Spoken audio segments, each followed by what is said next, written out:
আজ পাশাখের ভোরে একসাথে রয়েছি দুজন। দীর্ঘদিনের এক নিঃশব্দ লড়াইয়ে জড়িয়ে আছেন ছোট পর্দার জনপ্রিয় অভিনেতা ফারহান আহমেদ জোভান।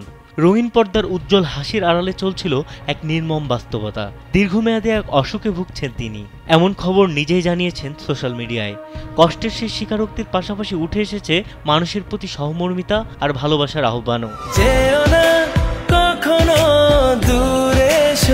শনিবার রাতে ফেসবুক ভেরিফাইড অ্যাকাউন্ট থেকে দেওয়া পোস্টে জোভান জানান, দীর্ঘদিন ধরে মাইগ্রেনে আক্রান্ত তিনি। এ ধরনের অসুস্থতায় বাড়তি যত্ন কিংবা সচেতনতা তৈরিরও বার্তা দিয়েছেন তিনি। জোভান পোস্টে নিজের একটি ছবি জুড়ে দিয়ে লিখেছেন, আমার মাইগ্রেন আছে, আমার সঙ্গে ভালো ব্যবহার করুন। আমরা ভালো থাকি বা কয়দিন, বেশি গরম পড়লে আমাদের মাথা ব্যথা করে, আবার বেশি শীত পড়লেও মাথা ব্যথা করে। এখন বৃষ্টির সিজন, বৃষ্টির পানি মাথায় পড়লেও মাথা ব্যথা করে। তুমি বুঝনি, আমি বলিনি, তুমি স্বপ্নতে কেন আসনি।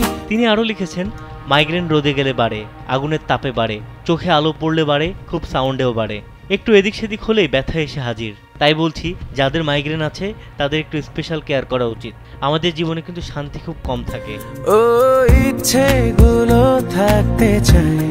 এবারের ঈদ উল আজহায় তার অভিনীত আশিকি নাটকটি ব্যাপক সাড়া ফেলে দর্শকদের মাঝে। এই নাটকটি ইউটিউব ট্রেন্ডিং এ কয়েক সপ্তাহে শীর্ষে ছিল। এতে তার সঙ্গে অভিনয় করেছেন নাজনীন নাহার নিহা।